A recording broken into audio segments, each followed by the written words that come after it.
സാരി ഉണ്ടോ? കുറഞ്ഞത് ഒരു 10,000 രൂപയെങ്കിലും വില വരും.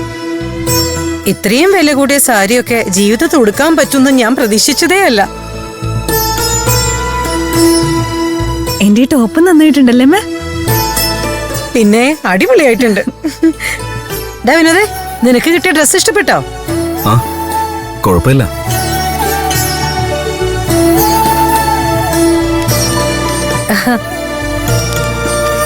ദേ നോക്കിയേ, ഇത് നിങ്ങൾക്ക് വേണ്ടി കൊടുത്തുവിട്ടതാ.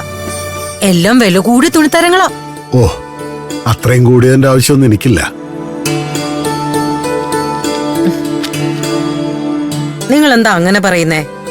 ചെറുക്കം വീട്ടുകാരുടെ തറവാട്ട് മഹിമയ്ക്ക് അനുസരിച്ച് വേണം നമ്മളും ചടങ്ങിൽ പങ്കെടുക്കാൻ.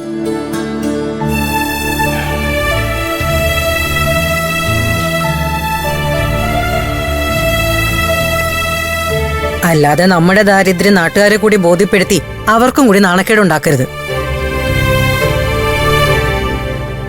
മഞ്ഞൾ കല്യാണത്തിന് DJ പാർട്ടിയൊക്കെ ഉണ്ടാവുമെന്ന് പറഞ്ഞു കേട്ടെ. പിന്നല്ലാതെ പാട്ടും ഡാൻസൊക്കെ ഉണ്ടാവുന്ന ഗഗം വിളിച്ചപ്പോ പറഞ്ഞായിരുന്നു. മോളെ, മോൾക്ക് കൊടുത്തുവിട്ട ഡ്രസ്സൊക്കെ മോൾക്ക് ഇഷ്ടപ്പെട്ടോ?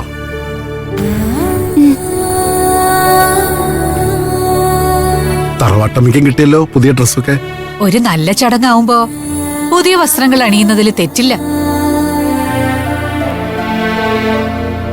അതെ, മഞ്ഞൾ കല്യാണത്തിന് തറവാട്ടമ്മയുടെ കയ്യിലിരിക്കുന്ന ആഭരണങ്ങളൊക്കെ ദേവൂട്ടിക്ക് കൊടുക്കൂലേ? ഞാൻ അങ്ങനെയല്ലല്ലോ ഇന്ദുമതി പറഞ്ഞത്.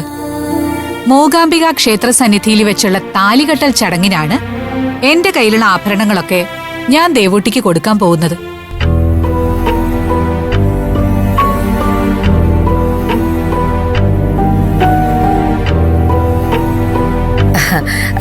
താലികെട്ട് അധികം താമസിച്ചിട്ടൊന്നല്ലല്ലോ തറവാട്ടമ്മേ. മഞ്ഞൾ കല്യാണത്തിന്റെ പിറ്റേ ദിവസം തന്നെയല്ലേ താലികെട്ട്.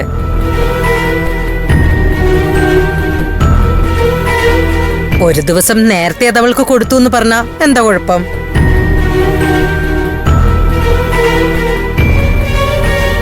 അത് മാത്രമല്ല, ഗഗന്റെ അമ്മാവൻ ദേവൂട്ടിക്ക് സമ്മാനിക്കാന്ന് പറഞ്ഞ 50 പവൻ തറവാട്ടമ്മയുടെ വാശി കാരണം കിട്ടിയൂല്ല. ഇത്രയും വലിയ ചടങ്ങ് നടക്കുമ്പോ കഴുത്തിലും കയ്യിലും കാതിലും ഒന്നും ഇല്ലാതെയാണോ ഇവള് മണ്ഡപത്തിൽ നിൽക്കേണ്ടേ? അതൊന്നും എനിക്കറിയില്ല. ഞാൻ ദേവൂട്ടിക്ക് കൊടുക്കാമെന്ന് പറഞ്ഞ ആഭരണങ്ങള് ഞാൻ കൊടുക്കുക തന്നെ ചെയ്യും. പക്ഷേ അത് പറഞ്ഞ സമയത്തേ കൊടുക്കുള്ളൂ. അതിന് മുൻപും പിൻപും നടക്കുന്ന കാര്യങ്ങളൊന്നും എനിക്കറിയണ്ട.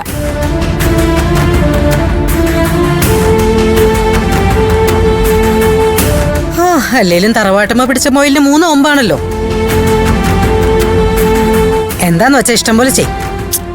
അമ്മേ, അതൊന്നും സാരമില്ല. ആഭരണങ്ങളൊക്കെ താലികെട്ടിന് മതി.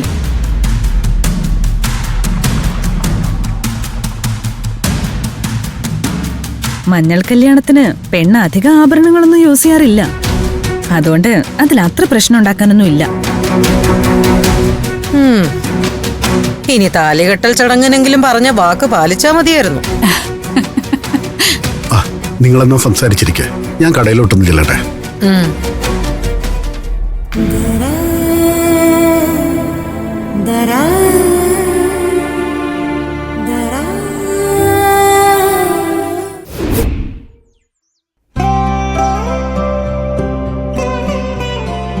അമ്മേ, ദേവിക്ക് സമർപ്പിക്കാൻ ഹാരം എന്തെങ്കിലും വാങ്ങണ്ടേ? പോകുന്ന വഴി അമ്പലത്തിനടുത്ത് കടയുണ്ടല്ലോ, നമുക്ക് അവിടുന്ന് വാങ്ങാം.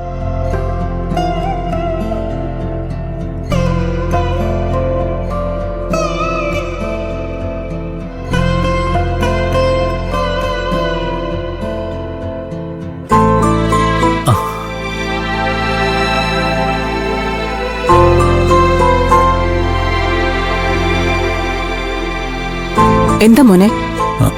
അമ്മേ, ഒരു മിനിറ്റ്. സന്ദീപേട്ട, കിഷൻ സോറി. നീ വിളിച്ചു കയറി ഞാനങ്ങ് മറന്നുപോയി. ഞാൻ സന്ദീപേട്ടനെ കാണാൻ വേണ്ടിയിട്ട് വെയിറ്റ് ചെയ്യുമായിരുന്നു. അമ്മേ, കിഷനെ ഓർമ്മയില്ലേ? ആ, എടാ നീ വേഗം വരാൻ നോക്ക്. സന്ദീപേട്ടനും അമ്മയും കൂടി അമ്പലത്തിലേക്കാണോ? അതെ കിഷൻ, തൊഴുതിട്ട് അത്യാവശ്യമായിട്ട് വിദ്യാമ്മ ഒന്ന് കാണേണ്ട കാര്യമുണ്ട്. വിദ്യാമ്മ ക്ഷേത്രത്തിൽ തന്നെയുണ്ട്. ഞാനിപ്പോ തൊഴുതിട്ടിറങ്ങിയപ്പോ കണ്ടതേ ഉള്ളൂ. കിഷൻ, ഞാൻ അമ്മയും കൊണ്ട് അമ്പലത്തിലൊന്ന് പോയിട്ട് വരാം. കിഷൻ ഇന്ന് തിരക്കൊന്നുമില്ലല്ലോ? ഇല്ല സന്ദീപേട്ടാ, നിങ്ങൾ പോയി തൊഴുതിട്ട് വന്നോളൂ. ഞാൻ വെയിറ്റ് ചെയ്യാം. പക്ഷേ സന്ദീപേട്ടൻ എന്നെ കാണാതെ പോലെ എനിക്ക് ചില കാര്യങ്ങൾ സംസാരിക്കാനുണ്ട്. സന്ദീപേ വേഗം വാ, നമുക്ക് ഇന്ന് തന്നെ പോകാനുള്ളതാ. അമ്മയെ കാത്തി നിർത്തി മുഷിപ്പിക്കേണ്ട സന്ദീപേട്ടാ, പോയിട്ട് വേഗം വാ. ശരി കിഷൻ, ഞാൻ ഉടനെ വരാം.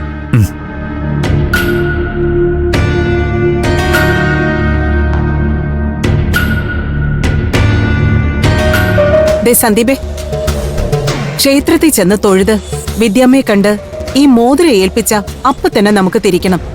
അതിന് നീ ഒഴിവ് കഴിവൊന്നും പറയരുത്. അതോ നീ എന്തെങ്കിലും കള്ളത്തരം പറഞ്ഞ് മുങ്ങാനുള്ള പരിപാടിയാണോ? ഇല്ലമ്മേ, ഞാൻ വാക്ക് പറഞ്ഞല്ലേ നിങ്ങളുടെ കൂടെ വരാമെന്ന്. അതിലിനി ഒരു മാറ്റം ഉണ്ടാവില്ല. മടങ്ങിപ്പോകുന്ന കാര്യം വിദ്യാമ്മയോടൊന്ന് പറയണം. വിദ്യാമ്മ സമ്മതിച്ചാ ഞാൻ നിങ്ങളുടെ കൂടെ തന്നെ വരും. ഓഹോ, അത് ശരി. അപ്പൊ വിദ്യാമ്മ സമ്മതിച്ചില്ലെങ്കിലോ?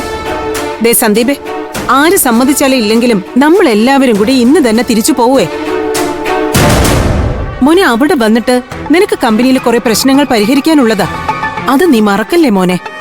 ശരി അമ്മേ, സമ്മതിച്ചെന്ന് പറഞ്ഞല്ലോ, പിന്നെന്താ?